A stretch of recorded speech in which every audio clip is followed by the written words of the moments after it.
Assalamualaikum warahmatullahi wabarakatuh. Di sini saya akan mempresentasikan hasil resensi film Bumi Manusia yang telah saya tulis.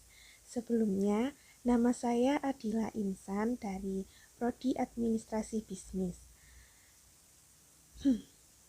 Resensi film Bumi Manusia. Identitas film. Judul Bumi Manusia. Genre film drama, drama sejarah. Sutradara Hanung Bramantyo. Produksi Falcon Pictures. Tahun rilis 15 Agustus 2019. Pemain Iqbal Ramadan sebagai Minke, Mawar Eva De Jong sebagai Enolis Melema, Ina Febrianti sebagai Nyai Ontosoro, Ayu Laksmi sebagai Ibu Minke, Doni Damara sebagai Bupati B, Brian Domani sebagai Jan Deparste, Peter Strik sebagai Herman Melema, Giorgino Abraham sebagai Robert Melema, Jerome Kurnia sebagai Robert Surhoff. Sinopsis. Film ini menceritakan tentang perjalanan seorang tokoh bernama Minke atau Iqbal Ramadan. Ia adalah salah satu pribumi yang sekolah di HBS pada masa itu. Minke sangat pandai hingga dapat masuk ke sekolah HBS yang kebanyakan orang-orang keturunan Eropa. Karena itu, Minke berani melawan ketidakadilan yang terjadi pada bangsanya. Cerita pada film ini dimulai dari pertemuan Minke dengan Enolis Melema atau Mawar Eva De Jong.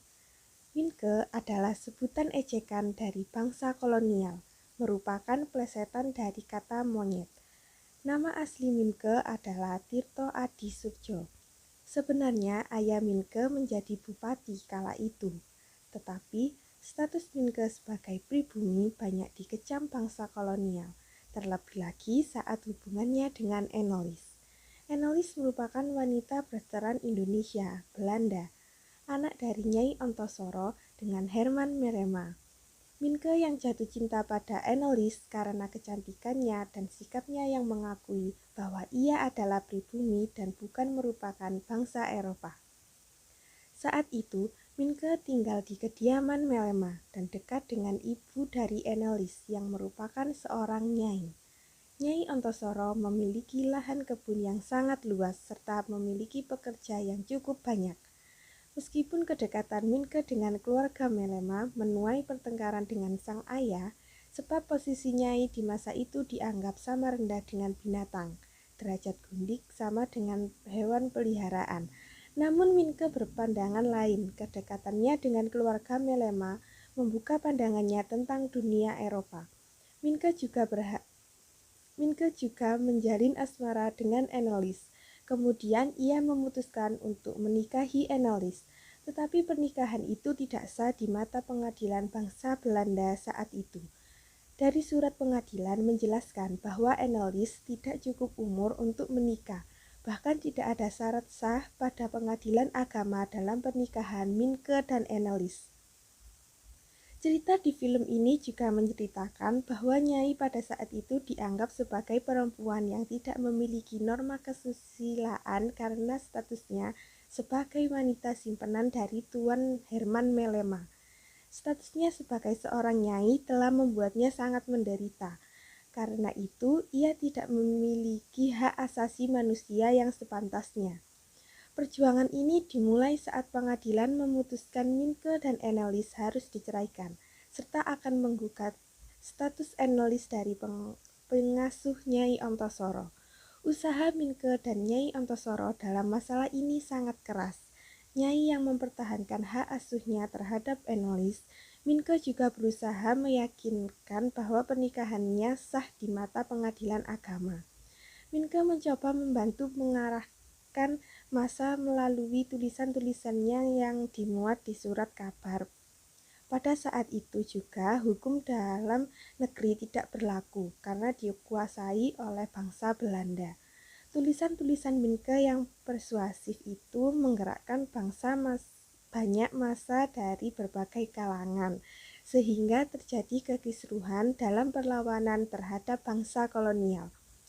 Akhir dari film ini berujung menyedihkan. Annelies yang menjadi korban ketidakadilan hukum bangsa kolonial harus dipisahkan dengan kekasihnya, Minke. Begitu juga dengan Nyai Ontosoro sebagai ibu kandung dari Annelies, dianggap tidak memiliki hak asuh apapun terhadap Annelies.